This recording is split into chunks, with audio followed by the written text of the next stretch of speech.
Hello students, welcome back to our YouTube channel Aakash educator. मैं हूं आकाश और यहां पर आपको साइंस और मैथ क्लास 9th और 10th की हिंदी मीडियम के अंदर एनसीईआरटी सिलेबस के अकॉर्डिंग यहां पर वीडियो अपलोड करता हूं। और यहां पर आपको हो सकता है जितना मैं आपका हेल्प करता हूं कि यहां पर आपको कोई भी दिक्कत नहीं है, और कोई भी दिक्कत आती तो आप कमेंट के अंदर है अपना है वो क्वेश्चन लिख सकते हैं, जिसका मैं आंसर आपको अगले वीडियो के अंदर वीडियो बनाकर दे दूंगा। अगर कोई छोटा सा आंसर होता है तो मैं कमेंट के अंदर आपका प्रॉब्लम का सोल्व कर दूंगा। तो आज की क्लास के अंदर हम बात करने वाले हैं क्लास 9th, चैप्टर नंबर आपका है क्लास 9 साइंस और चैप्टर नंबर 8 है जिसका नाम है बल एवं गति के नियम, जिसका एक पार्ट है ऑलरेडी मैंने कल ही वीडियो अपलोड किया था और आज है पार्ट 2 की बात करेंगे। तो कल के वीडियो के अंदर हम बात की थी कि गति का फर्स्ट नियम तक कर ली थी, जड़त्व की बात कर ली थी और बल क्या होता है उसकी बात की थी। आज की क्लास के अंदर हम गति का सेकेंड नियम और गति का थर्ड नियम, ये दो ही है, उसके बाद आपका चैप्टर कंप्लीट हो जाएगा। थ्योरी की क्लास आपकी दो ही चैप्टर के अंदर मैं कंप्लीट करा दूंगा और एक थर्ड पार्ट और लाना पड़ेगा जिसके अंदर मैं क्वेश्चन है वो ले लूंगा उसके अंदर, ठीक है। तो गति का जो सेकेंड नियम है वो क्या है? यह नियम बल के सूत्र का निर्माण में सहायक है। बल जो गति का फर्स्ट नियम है वो तो बल की डेफिनेशन बताता था कि बल होता क्या है, किस प्रकार का बल के बारे में बताता था। और गति का जो सेकंड नियम है वो बल के फॉर्मूले का निर्माण में सहायक, फॉर्मूला की बताता है, बारे में बताता है। तो सबसे पहले किसी वस्तु का संवेग क्या होता है उसके बारे में बताते हैं कि मोमेंटम क्या है। तो किसी वस्तु का वेग और द्रव्यमान का गुणनफल। संवेग क्या होता है? जो द्रव्यमान होता है कोई भी वस्तु, कोई भी थिंग, उसका द्रव्यमान और जो उसका वेग है उन दोनों का जो गुणनफल है वो कहलाता है आपका संवेग। संवेग में परिमाण और दिशा दोनों होते हैं क्योंकि संवेग एक सदिश राशि है, ठीक है। तो उसके अंदर परिमाण भी होगा, दिशा भी होगा। दिशा वेग की डायरेक्शन के अंदर होगी, वेग की चीज और दिशा होगी, वही संवेग की दिशा होगी। ऐसा ही यूनिट क्या होती है इसकी? अब यूनिट मात्रक होते हैं, दो तीन प्रकार के मात्रक होते हैं। मोस्टली आपसे दो ही प्रकार के एग्जाम के अंदर पूछते हैं। और ऐसा ही मात्रक होता है, ऐसा ही मात्रक जैसे मान लो संवेग है तो संवेग का ऐसा ही मात्रक नहीं है, ऐसा यूनिट तो है। ये देखो किलोग्राम मीटर पर सेकंड। एक और मात्रक होता है जैसे बल है, बल का न्यूटन होता है, इसी प्रकार संवेग का कोई दूसरा मात्रक नहीं है। तो यहाँ पर किलोग्राम मीटर सेकंड इनवर्स क्यों आया? देखो एम का जो होता है वो होता है किलोग्राम, तो द्रव्यमान है वो किलोग्राम के अंदर नापते हैं इसलिए किलोग्राम आ गया। फिर v का फॉर्मूला आप सभी को पता होना चाहिए। वेग, वेग क्या होता है? v बराबर, यहां पर दूरी d ले लेते हैं, d अपॉन टी, दूरी बट्टा समय होता है, ठीक है। वैसे तो विस्थापन बट्टा समय होता है। तो दूरी को किस में लिखते हैं? मीटर के अंदर, ऊपर मीटर, फिर ये नीचे वाला टी टाइम किस में? सेकंड के अंदर। तो s ऊपर जाएगा तो -1 आ जाएगा, ठीक है। कोई भी संख्या है वो ऊपर जाएगी तो -1 हो जाएगी। तो इस प्रकार आपकी यूनिट आई है। अब बात करते हैं, अभी तक जिसने भी वीडियो को लाइक नहीं किया है, एक बात मैं बोलना भूल गए होंगे, वीडियो को लाइक कर दो। तो अभी तक वीडियो को लाइक नहीं किया तो एक बार वीडियो को लाइक कर दो, ठीक है। और अपने दोस्तों को भी शेयर करो, जिसको भी साइंस है हार्ड लगती है, मैथ हार्ड लगती है, वो बता दो।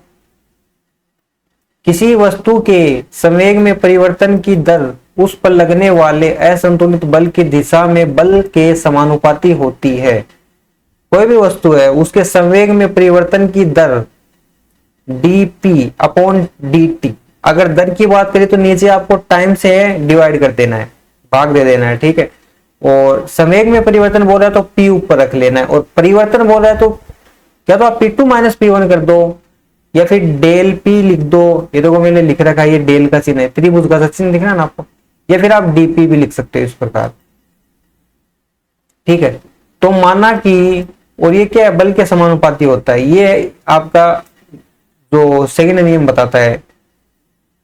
तो P1 मान लिया हमने mu, अब m तो वस्तु का द्रव्यमान है तो वो बाद में भी वही रहेगा, इसलिए बाद में भी हमने m ही माना था। u क्या है? वस्तु का प्रारंभिक वेग है, और v क्या है? वस्तु का अंतिम वेग है, और P2 अंतिम संवेग में परिवर्तन हो गया ना। तो del p P2 minus P1 समानुपाती, ठीक है। तो समानुपाती फिर m, P2 की जगह m है और फिर कॉमन लेंगे तो फिर v माइनस u आ जाएगा, ठीक है। इसके बाद के अंदर डेफिनेशन के हिसाब से चलते हैं कि संवेग में परिवर्तन की दर, तो dp अपॉन dt आ गया।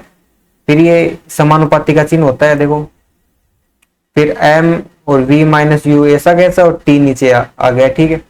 और इसको चिन्ह को हटाएंगे और ये देखो हमें बता रखा है जो गति का सेकंड नियम है, यही तो बताता है कि बल के बराबर होता है। तो f ले लिया और जब इस समानुपाती को हटाएंगे तो एक नियतांक आता है, भी कोई भी एबीसीडी का मान आ जाता है के ले लो हर बार आप, ठीक है।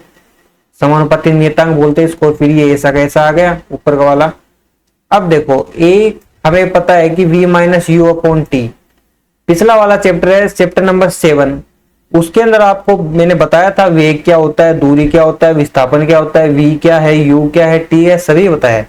तो अगर आपने वो पहले वाला मतलब चैप्टर नहीं पढ़ा है तो आप को ये समझ में थोड़ा कम आएगा, ठीक है। मेरे को ब्रीफ के अंदर पूरा समझाना पड़ेगा। अगर आप चाहते हैं वो पहले वाला चैप्टर समझना तो मैंने ऑलरेडी वीडियो अपलोड कर रखा है, 7 का चैप्टर है, एक ही वीडियो के अंदर पूरी पूरी थ्योरी कंप्लीट करा रखी है। ट्यूशन कराने अभी बाकी है, वो बाद में करा देंगे। तो यहाँ पर ये देखो v minus you upon T की जगह a आ गया, तो k हमेशा कैसा और a आ गया। फिर यहाँ पर देखो k का कोई मतलब नहीं है तो F बराबर m है, इस प्रकार आ जाता है। तो फॉर्मूला का निर्माण हो गया, गति के सेकंड नियम से फॉर्मूला बन गया, ठीक है। अब बल के बारे में और देख लेते हैं। बल का मात्रक न्यूटन होता है, एम के एस यूनिट होती है, ये देखो कि kilogram dot M S square. किस प्रकार आई देखो, m का तो किलोग्राम आ गया और a तो v के अंदर -1 होता है और a के अंदर -2 होता है। इसके अंदर जो टाइम है वो 2 बार आ जाता है, एक बार तो वेग का आ गया और एक बार जब परिवर्तन हुआ तब एक बार और आ गया, ठीक है। तो -2 आ जाता है। एग्जाम्पल देख लेते हैं गति के सेकंड नियम के। एग्जाम्पल क्या है, क्रिकेट मैच में खिलाड़ी द्वारा गेंद को पकड़ने में, ठीक है। अब क्रिकेट के अंदर खिलाड़ी है, बॉल आती है तो वो कैच करता है, उसके बाद में वो अपने हाथों को नीचे की ओर करता है। क्यों करता है? ताकि उसका जो बॉल के द्वारा जो चोट है उसको वो संवेग में परिवर्तन करने के लिए करता है, ताकि वो चोट कम लगे। संवेग में परिवर्तन करता है, संवेग में परिवर्तन करेगा तब बल है वो, गेंद का बल है वो कम लगेगा, इसलिए करता है। तो ये एग्जाम्पल गति के सेकंड नियम का है। और कराटे के अंदर जो खिलाड़ी द्वारा ईंट को तोड़ना, अब ये भी इसके अंदर भी साइंस है। तो जब भी इस प्रकार मारते हैं तो वो ईंट टूट जाती है, 4-4 ईंट भी तोड़ देते हैं, तो वो भी एक गति का सेकंड नियम के ऊपर ही डिपेंड है। अब नेक्स्ट पॉइंट आता है गति का थर्ड नियम। तो किसी भी क्रिया के लिए ठीक उसके समान किंतु विपरीत दिशा में प्रतिक्रिया होती है। देखो इसको एक सिंपल लैंग्वेज में समझते हैं। अगर आपको कोई थप्पड़ मारता है तो आप भी उसके थप्पड़ मारोगे, क्योंकि आपके ऊपर उसने क्रिया की, तब आपने उसके ऊपर प्रतिक्रिया कर दी। तो क्रिया प्रतिक्रिया का नियम ब्रह्मांड के वर्ल्ड के अंदर जितनी भी थिंग है, जितनी भी वस्तु है, मनुष्य सभी के ऊपर लागू है।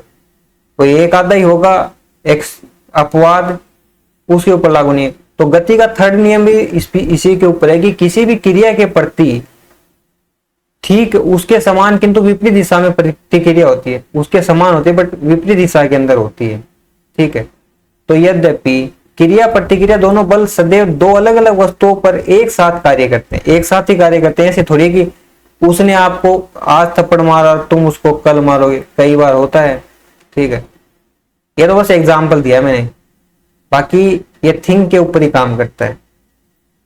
बंदूक से गोली चलना। अब देखो जब बंदूक से गोली चलती है तो जब गोली चलती है तो गोली है, सॉरी बंदूक है, वो गोली को आगे की ओर धकेलती है।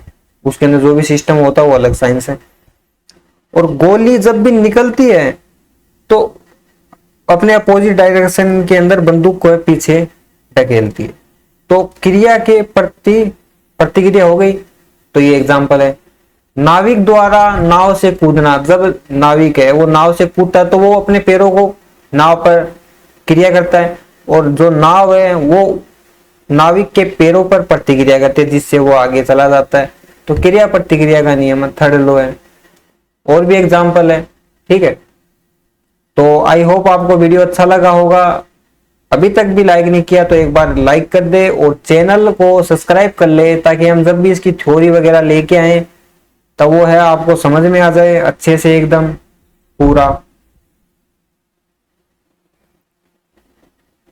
तो मिलते हैं नेक्स्ट वीडियो के अंदर। Take care.